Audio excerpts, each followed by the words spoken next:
ॐ जटाटवीगलज्जलप्रवाहपावितस्थले गलेवलम्बे लम्बिताम्भुजङ्गतुङ्गमालिकां शाम्ब सदाशिवाय नमः। ग्लौं गौर्यै नमः। गंगणपतये नमः। समस्त गुरुजनों को प्रणाम, समस्त आचार्यों को प्रणाम, समस्त इष्ट मित्रों को बहुत बहुत साधुवाद। वह हमारे साधु संत महात्मा जो रस ज्ञान रखते हैं और इसके द्वारा समाज की सेवा करते हैं, दुखी जनों के दुख का निवारण करते हैं, उन्हें हम कोटि कोटि प्रणाम करते हैं। ये जो क्रिया है जिस पे सभी लोग लालायित हैं, सबको ये विद्या चाहिए, किसी स्तर पे ही चाहिए। उसके लिए न जाने वो क्या क्या करते रहते हैं, कभी इसको कायम करने के पीछे, कभी उसको कायम करने के पीछे निरंतर दौड़ रहे हैं और जीवन बीतने को आई, सफलता नहीं मिली। और इसी तरीके से हाल रहा, अपने विवेक बुद्धि का प्रयोग नहीं करते, ग्रंथ जो प्रमाणित है उसको ध्यान पूर्वक नहीं पढ़ते, नहीं समझते, तो ये विद्या आपको आने वाली नहीं है। ये भगवान के द्वारा प्रदत्त ही है। अगर जो उनकी कृपा होगी तो ही आपको यह ज्ञान मिल सकता है, अन्यथा इसके विषय में कोई गुरु ही आपको सफल कर सकता है। आइए ग्रंथ को प्रारंभ करते हैं। पिछले पृष्ठ में आप लोगों ने पढ़ा था कि ब्रह्म वृक्ष अर्थात पलाश को किस तरीके से खाया जाए और उससे लाभ लिया जाए, इसकी जानकारी आपको मिली थी। पुनः उसके पुष्प के विषय में जिक्र था ग्रंथ में, उसको आगे बढ़ाते हैं। यह ग्रंथ अद्भुत है, अमूल्य है और इसमें बताए गए सारे के सारे कल्प अति दुर्लभ हैं। तो आगे बढ़ा जाए। इसमें कहते हैं कि जो पलाश का फूल है उसको लाकर छाया में सुखा लिया जाए। शुष्का निकारे त्रिंशत पलम तच्चूर्णम, उसको चूर्ण करके 63 पलम 300 पल उस चूर्ण को लिया जाए।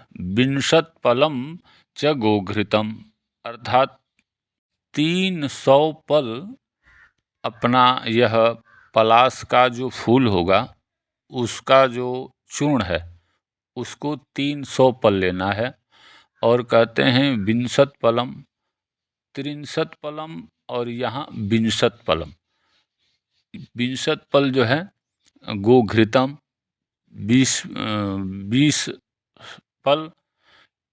अब यहाँ पे एकीकृत्य छिपेत भांडे, अब इन दोनों को, घी को और उसके फूल को एक साथ में चूर्ण को मिला लिया जाए।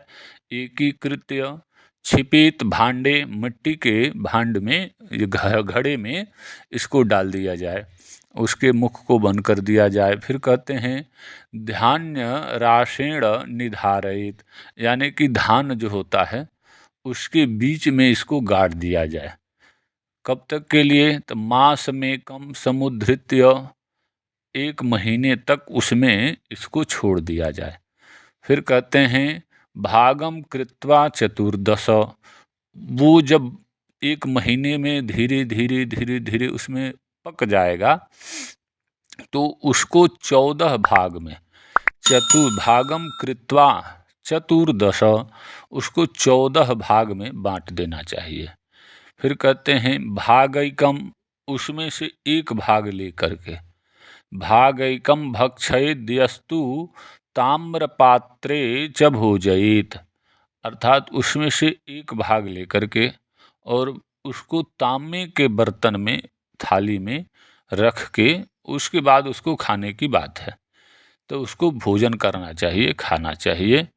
सप्ताहे देह शुद्धि स्यात्, इसको इस तरीके से करने से क्या लाभ होगा?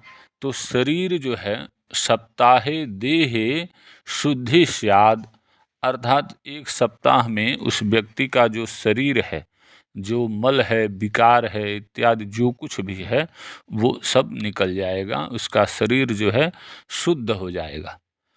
फिर कहते हैं वज्रकायोदि सप्तके, अर्थात वो सप्त यानी कि 7 दिन में ही वज्रकायो, वज्र के समान वह बलवान हो जाएगा, बलशाली हो जाएगा।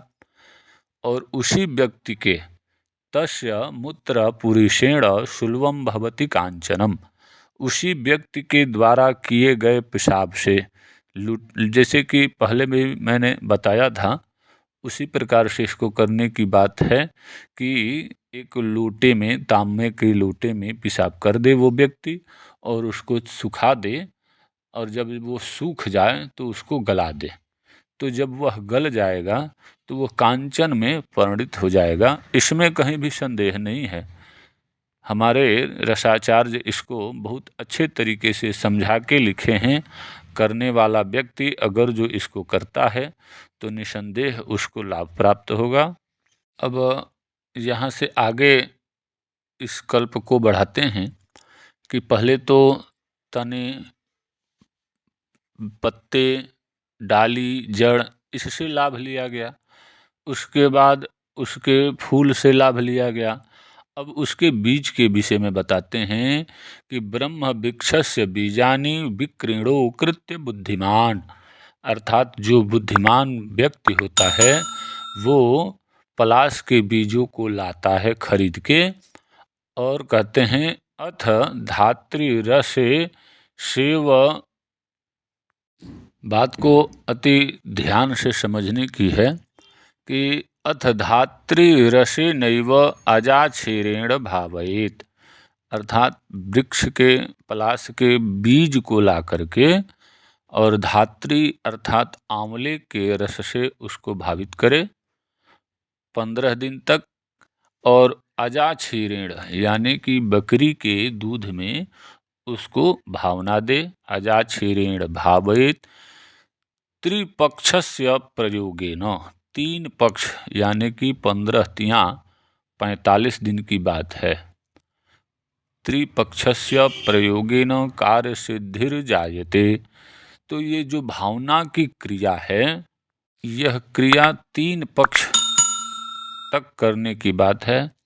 तो 3 पक्ष में क्या होगा, तो वो जो बीज है वो शुद्ध हो जाएगा। सभी लोग जानते हैं कि धात्री से भी, आंवले से भी क्रिया होती है और शुद्ध करने के लिए अच्छी औषधि है। और अजाक्षीर अर्थात ये जो दूध है ये भी विष का या फिर जो भी अवगुण हैं उनको नष्ट करने के लिए किया जाता है।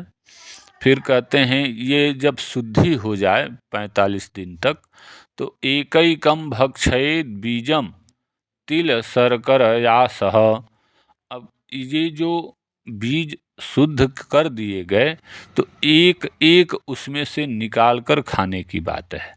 एकैकम भक्षयेद बीजम किसके साथ में, तो तिल, तिल जो काला तिल होता है, और शर्करया सह अर्थात उसके साथ में गुड़ मिला लिया जाए, तिल और गुड़ और यह बीज, तो ये तीनों चीज एक साथ में खाया जाए।